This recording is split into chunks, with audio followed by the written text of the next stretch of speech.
Olá e bem-vindos ao Cantinho da História.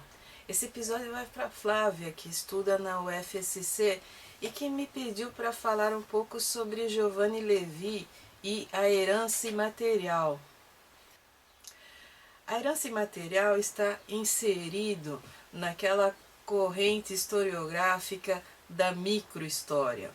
E é impossível falar desse livro sem pensar também na obra do Carlo Ginzburg. Giovanni Levi, que é mais conhecido entre nós pelos seus textos sobre biografias e suas reflexões teóricas, é o autor desse livro que trata da vida privada, digamos assim, dos camponeses nos séculos 17 e 18. A partir da ação de um exorcista no Piemonte, ele consegue rastrear todas as redes familiares, as redes de apoio, solidariedade e clientelismo da vida camponesa no Piemonte nesse período da era considerada moderna.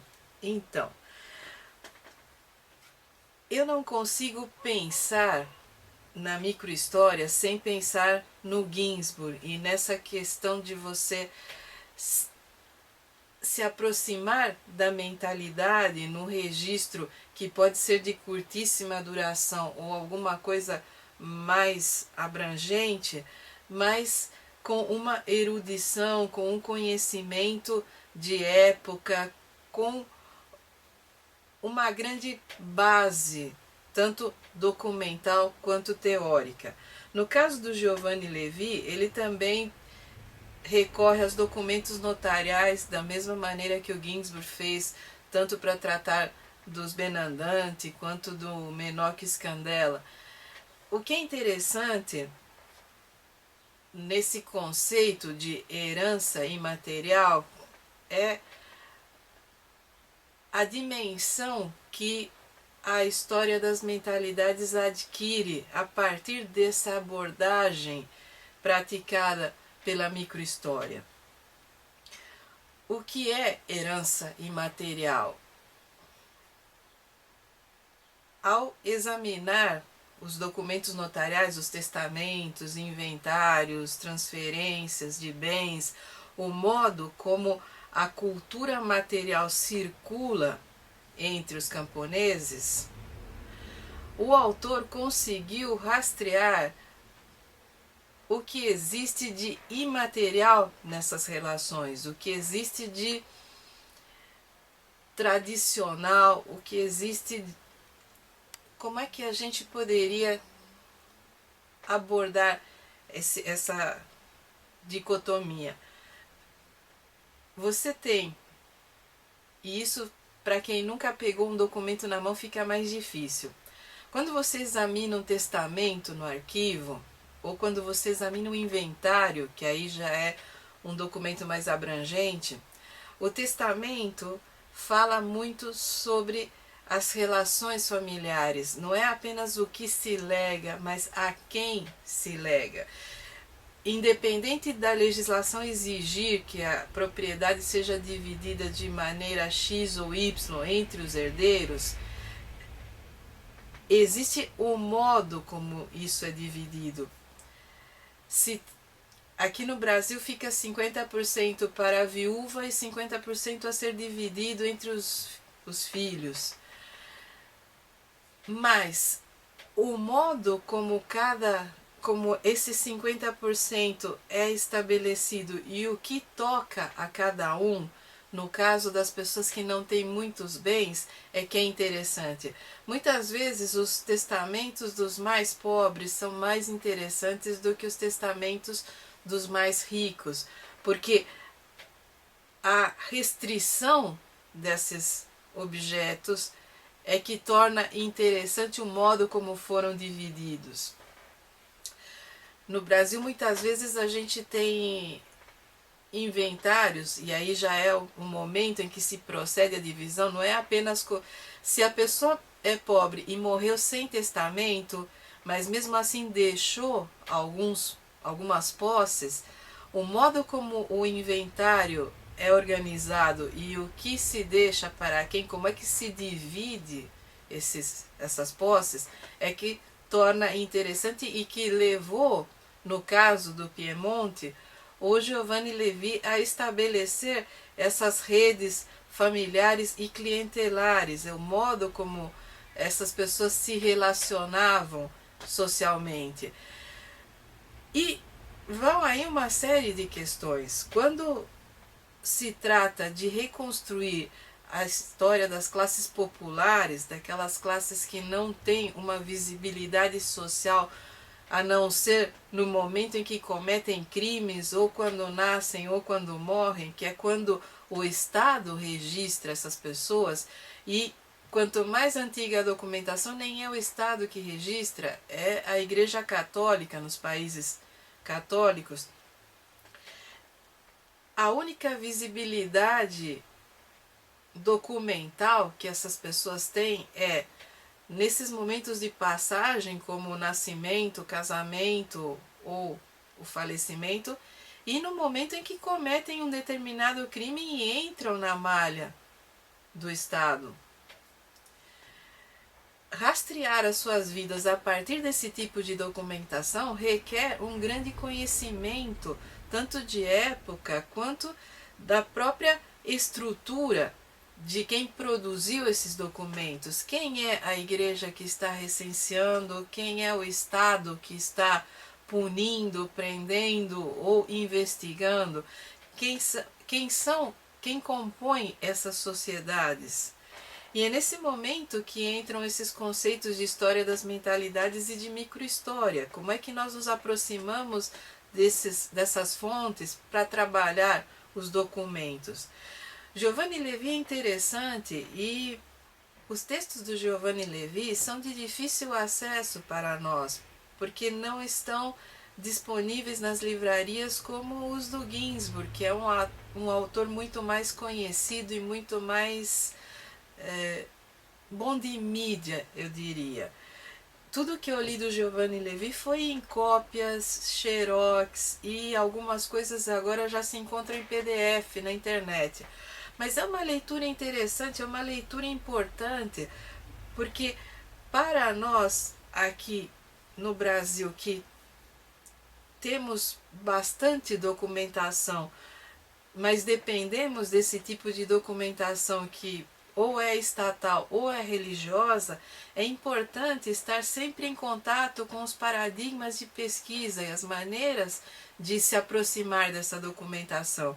Por isso que eu vou recomendar não apenas a leitura do Levi, procurem, pesquisem, vejam o que vocês conseguem encontrar em PDF na internet, e se alguém encontrar em algum sebo, algum livro estrangeiro, provavelmente em espanhol ou em italiano, aproveitem. Vejam se alguma editora se aventura a publicar, por enquanto é difícil, né? Mas eu vou recomendar também 2 livros do Ginsburg. É claro que o Queijo e os Vermes e os Andarilhos do Bem são livros importantes, mas aqui, ó, Mitos, Emblemas e Sinais, principalmente o capítulo chamado Sinais, Raízes de um Paradigma Indiciário, que é importantíssimo para a compreensão desse tipo de obra. E esse outro aqui, A Microhistória e Outros Ensaios, que tem uma série de aproximações teóricas e de estudos de caso, de como proceder na hora desse tipo de trabalho historiográfico. Eu gostaria principalmente de chamar a atenção para um ensaio chamado O Inquisidor como Antropólogo, porque é aí que a gente encontra algumas das dicas de como examinar a documentação quando a documentação foi produzida com interesses específicos. É claro que toda a documentação atende a algum tipo de interesse, mas documentos inquisitoriais têm interesse para lá de específico. Então, esse ensaio do Ginsburg ajuda muito. Com relação à questão propriamente dita da herança imaterial, o que é essa herança?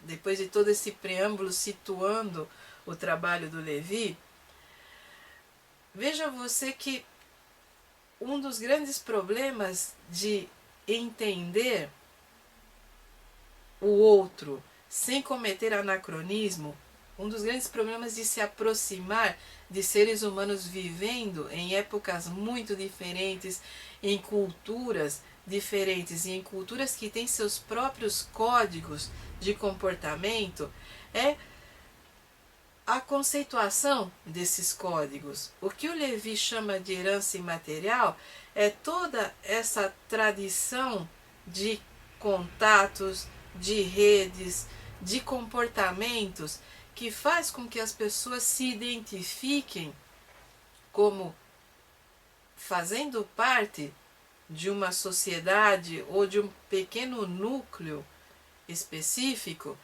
e que possam reconhecer umas nas outras a mesma identidade. Essa é a herança imaterial que passa junto quando os objetos são legados, quando as pessoas dividem uma história em comum. Para nós, esse tipo de livro, como eu já disse, é importantíssimo como alargamento desse paradigma indiciário, como é o eco da obra do Ginsburg e é a reafirmação de que se pode pegar essas fontes oficiais e transformar a sua leitura em algo que vai muito além daqueles objetos que estão sendo descritos. E essa é a grande importância do conceito de herança imaterial e da obra do Giovanni Levi. Se ficou alguma dúvida, se você tem alguma colocação, quem quiser contribuir para o debate, é só comentar e levar essas ideias à frente. Um aviso: o Google, que administra o YouTube, mudou totalmente a política de notificações. Então, se vocês continuarem com os comentários aqui no vídeo, fica difícil para que eu visualize. Eu sugiro, e a partir de agora os meus créditos vão sofrer algumas alterações, que vocês vão para a minha página lá no Facebook chamada Cantinho da História e comentem por lá. Que aí eu tenho acesso imediatamente aos comentários e não tenho que ficar entrando no Gmail ou no Google+, que são imposições do Google que eu raramente uso. Eu acrescentei algumas pessoas no Gmail em retribuição ao gesto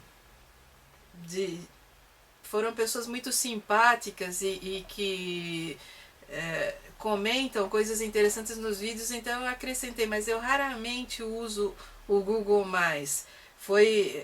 Esse perfil foi feito à minha revelia pelo Google. Então o que eu sugiro é que quem tiver chance, acesse a minha página lá no Facebook, Cantinho da História, e comente por lá. Já várias pessoas migraram a partir do aviso que eu coloquei nos vídeos e eu consegui responder. Inclusive lá eu respondo perguntas. Se eu estiver na rede, a pessoa perguntar, eu posso responder digitando. Fica muito mais ágil o nosso contato. Quem tiver informações a acrescentar aos vídeos, também pode até acrescentar nos comentários aqui no YouTube, mas pode mandar lá para o cantinho que a gente estabelece um diálogo. E qualquer outra dúvida ou questão pode mandar que eu respondo.